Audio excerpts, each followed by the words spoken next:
A culpa é de Deus. É uma frase muito recorrente que muitas vezes surge quando perdemos um parente, quando tudo na vida dá errado, quando você tenta atingir um objetivo e não dá certo, então a culpa é de Deus.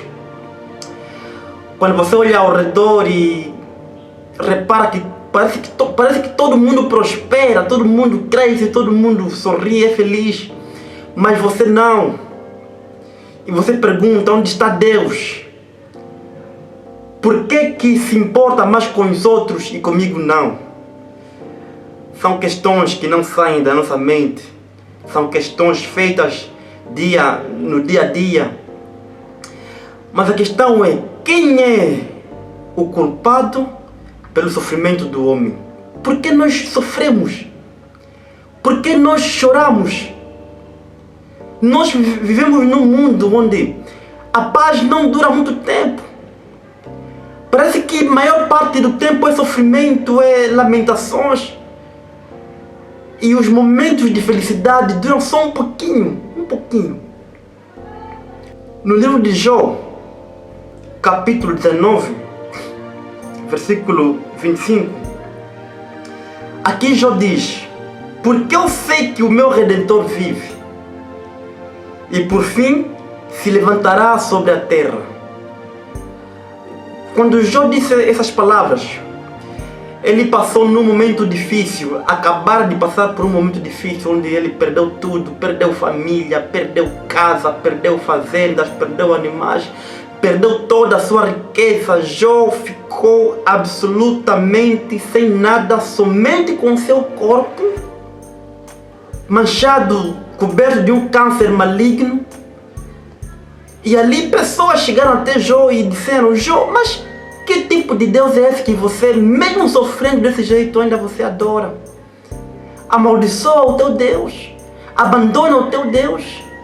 Esse Deus não liga para você, não liga para o teu sofrimento, não liga para a tua situação. Olha o teu estado, onde está Ele? Você fica ali louvando, adorando esse Deus, mas Ele não te assiste, não te acude, não dá solução aos teus problemas.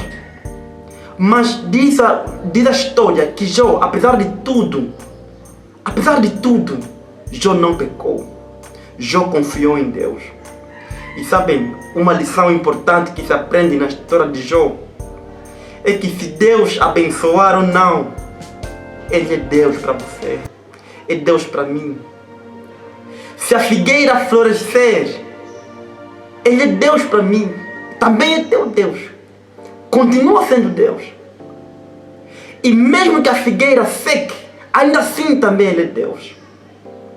Se aquela bênção que você tanto anseia alcançar não aparece, você orou tanto, ajoelhou-se, jejuou e pediu algo especial para Deus, mas parece que os anos passam, o tempo passa e essa bênção nunca chega, ainda assim Ele é teu Deus. É teu Deus por quê? Porque Ele sabe a hora certa de agir. Ele sabe quando não se pode agir. Ele sabe o que é melhor para mim, sabe o que é melhor para você. Por isso que Jó, mesmo perdendo tudo, filhos, esposa, fazendas, toda a riqueza, Jó sabia que em algum lugar estava Deus a lhe dar amparo. Estava ali Deus, que nunca lhe abandonou. E agora a questão importante: quem é o causador do sofrimento do homem? Por que nós sofremos? Por que choramos? De quem é a culpa? Hoje você olha ao redor do mundo, pessoas passam fome. De quem é a culpa? Você olha ao redor, guerras surgem por aí em várias partes do mundo. De quem é a culpa? Você olha ao redor e há desespero. Você encontra a revolta da natureza, tsunamis, terremotos, vulcões, maremotos. De quem é a culpa? De quem é a culpa? O mundo está de cabeça para baixo e patas para o ar. De quem é a culpa? Você olha ao redor e quase não existe mais amor. Nós vivemos num mundo onde cada um por si, Cada um com seus problemas, com sua vida, com sua situação, e não olhamos para o próximo. O amor esfriou. A questão é de quem é a culpa. De quem é a culpa? Pessoas morrem de frio, sem um teto para morar, sem ninguém que as acolha. De quem é a culpa? O livro de Gênesis, capítulo 3, nos mostra quem é o culpado do sofrimento do homem. Sabe, no versículo 6 e 7 diz o seguinte: e viu a mulher que aquela árvore era boa para se comer e agradável aos olhos, e árvore desejável para dar entendimento, e tomou do seu fruto e comeu, e deu também a seu marido, e ele comeu com ela. Verso 7. Então foram abertos os olhos de ambos, isto é, de Adão e Eva, e conheceram que estavam nus, e cozeram folhas de figueira e fizeram para si aventais. A partir do momento em que Adão e Eva comem do fruto do conhecimento do bem e do mal, entrou a fome no mundo. Assim que Adão comeu deste fruto, Eva também comeu. A morte entrou no mundo. E Adão quase não suportou quando teve que testemunhar o primeiro animal, um cordeirinho, a ser morto em seu lugar e de sua mulher.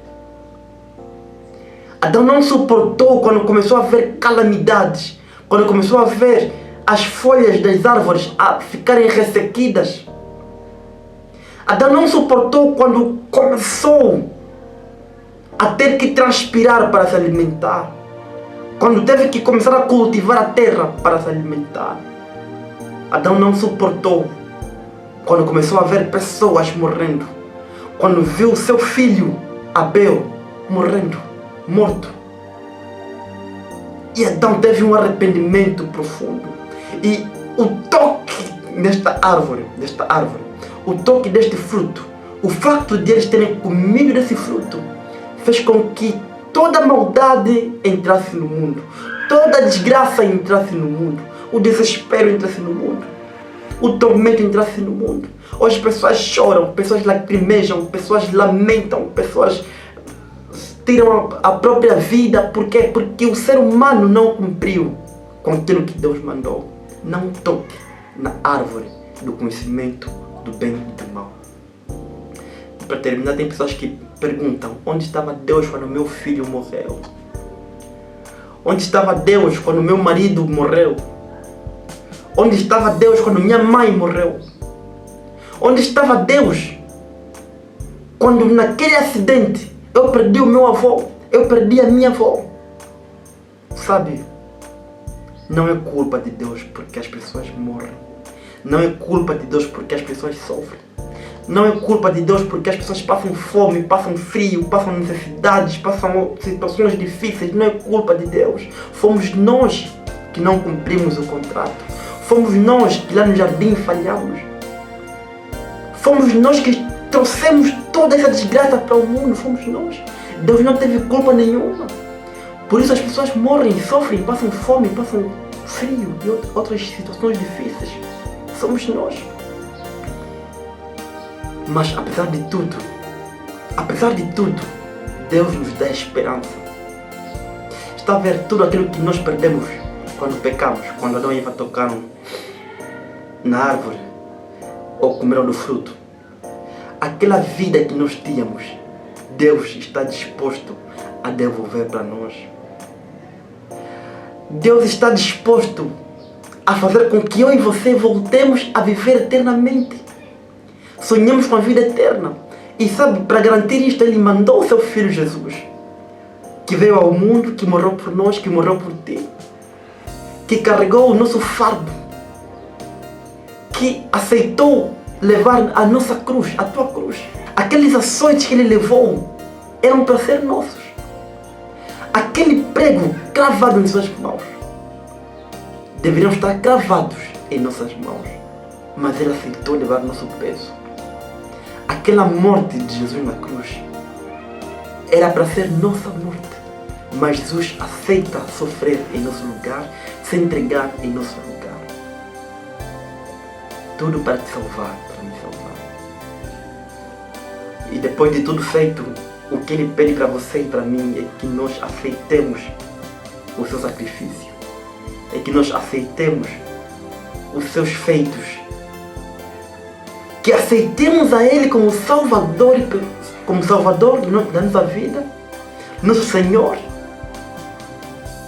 E disse Ele que aquele que crê em mim, ainda que esteja morto, viverá. Então, se você crê em Jesus, se você crê em Deus, e guardar os seus mandamentos, cumprir com os seus propósitos, ainda que você esteja morto, não importa. Disse Jesus, essa pessoa viverá. Você viverá. Que Deus te abençoe. Que Deus te ilumine. Que Deus faça resplandecer o seu rosto sobre ti. E te dê a paz. Amém.